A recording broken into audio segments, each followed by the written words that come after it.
ഫേസ്ബുക്കിലൊക്കെ ഞാൻ സോഷ്യൽ മീഡിയയിൽ അത്രയ്ക്ക് ആക്റ്റീവ് അല്ല, എന്നാലും കുറച്ചുകൂടെ കൂടുതൽ ആക്റ്റീവ് ആകണമെന്ന് ആഗ്രഹിക്കുന്നുണ്ട്. അപ്പോൾ നിങ്ങളുടെയൊക്കെ ആയാലും വീഡിയോസിന്റെ ഒക്കെ കട്ട്സ് ഒക്കെ വരുമല്ലോ, മൈൽ സ്റ്റോൺ മേക്കേഴ്സിന്റെ ആയാലും ഒക്കെ കട്ട്സ് വരും, അല്ലെങ്കിൽ മറ്റ് ഇതിന്റെയൊക്കെ കട്ട്സ് വരും, അതിനിടയിലൊക്കെ കമന്റ്സ് വരും. അതുപോലെ തന്നെ ഞങ്ങളുടെ ഈ മീറ്റ് ദ എഡിറ്റേഴ്സ്, അതാണല്ലോ ഇപ്പൊ ചർച്ചാ വിഷയം, എന്നെ വിളിക്കാനുള്ള ഒരു കാരണം അതാണല്ലോ.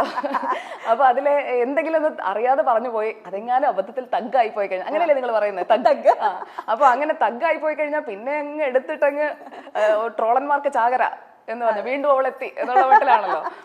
അപ്പോൾ അങ്ങനെയൊക്കെയുള്ള കാര്യങ്ങൾ അതൊക്കെ എന്ന് പറഞ്ഞു കഴിഞ്ഞാൽ കുറച്ച് പേർക്കെങ്കിലും നമ്മൾ പറയുന്നതിൽ, അതായത് ചിലതൊക്കെ വളരെ സീരിയസ് ആയിട്ട് ഞാൻ പറയുന്നതായിരിക്കും, അതും ചിലപ്പോൾ തമാശയാവും, പക്ഷെ അത് കുറച്ച് പേർക്ക് സന്തോഷം വരുന്നുണ്ട്. ഇപ്പൊ ഇരുന്ന് ഇന്റർവ്യൂ ചെയ്യുന്നതിന് ഇത്രയും ചിരിച്ചില്ലേ, അപ്പൊ അത് നമ്മൾ ആ ഒരു സംഭാഷണത്തിൽ ആ ഒരു വൈബ് വന്നുകൊണ്ടാണ്.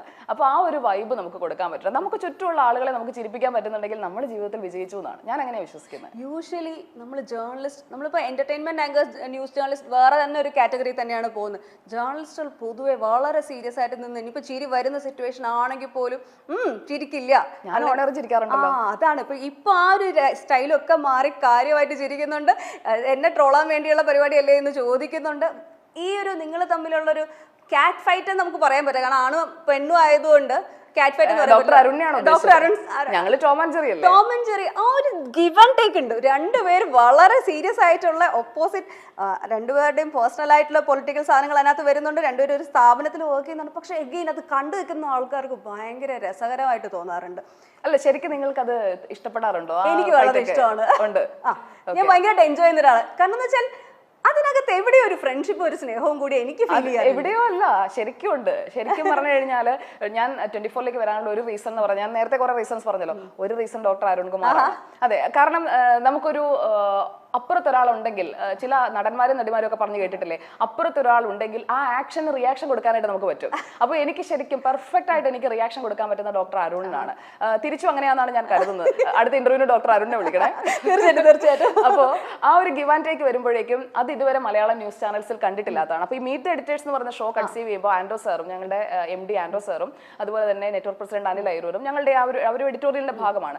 ഡിസ്കസ് ചെയ്യുമ്പോഴേക്കും ഇങ്ങനെ ഒരു ഷോയെ കുറിച്ച് പറയുമ്പോൾ എല്ലാവർക്കും ആദ്യം ഒരു ടെൻഷൻ ഉണ്ടാവുമല്ലോ. എനിക്ക് ആ ടെൻഷൻ ഇല്ലായിരുന്നു. കാരണം ഇതെന്ന് പറഞ്ഞ ഒരു പ്ലാറ്റ്ഫോം ആണെന്നുള്ളതാണ് ഞാൻ അന്നേരം മനസ്സിലാക്കിയത്. കാരണം ഇങ്ങനെ ഒരു പ്ലാറ്റ്ഫോം മലയാളം ന്യൂസ് ചാനൽസിൽ ഉണ്ടായിട്ടില്ല. കാരണം നമ്മുടെ എന്താണോ പേഴ്സണൽ പൊളിറ്റിക്സ് എന്താണോ, നമ്മുടെ വ്യൂ പോയിന്റ് എന്താണോ, അത് ഓൺ എ ഗിവൺ സബ്ജക്ട് നമുക്ക് പറയാൻ പറ്റുന്നു, നമ്മുടെ ഒരു നിലപാട് പറയുന്നു. അപ്പൊ അതും എന്നെ കളിയാക്കാറുള്ളതാണ് കേട്ടോ, നിലപാട് ഞാൻ മാറ്റില്ല, അത് എനിക്കുള്ള ഒരു ട്രോളാണ്. അപ്പോൾ അതൊക്കെ എന്ന് പറഞ്ഞു കഴിഞ്ഞാൽ നമുക്ക് കൃത്യമായിട്ടൊരു ഒരു വാതിൽ തുറന്നു കിട്ടുകയാണ്. അതായത് ന്യൂസ് ചാനൽ മേഖലയിൽ ഒരു പുതിയ ലോകത്തിലേക്കുള്ള ഒരു വാതിൽ തുറന്നിടുകയാണ് മീറ്റ് ദ എഡിറ്റേഴ്സ് എന്ന് ഞാൻ ഇന്ന് പറയും. ഇത് ചിലപ്പോൾ ഒരു 5 വർഷം കഴിയുമ്പോഴത്തേക്ക് നിങ്ങളൊക്കെ പറയും അന്ന് വാതിൽ തുറന്നിട്ടത് ഇതാണ്. നിലപാടുകളുടെ രാജ്ഞി പറയാണ്. അല്ല, ആത്മാർത്ഥമായിട്ട് വിളിച്ചതാണെങ്കിൽ ഞാനതങ്ങ് എടുക്കും. Mark my words. നമ്മുടെ പേഴ്സണൽ ഇമോഷൻസിനെ നമ്മൾ പലപ്പോഴും കട്ട് ചെയ്ത് നമ്മൾ പുറത്തെത്തിക്കാറില്ല.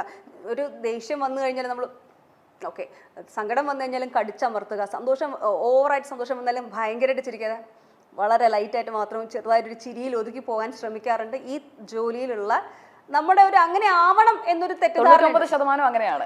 അങ്ങനെ ഒരു തെറ്റിദ്ധാരണയിലാണ്. പക്ഷെ ഭയങ്കരമായിട്ട് ഞാൻ ഞെട്ടിപ്പോയത് ഉമ്മൻചാണ്ടി സാറിനെ മരണ സമയത്ത് സുജയ കരയും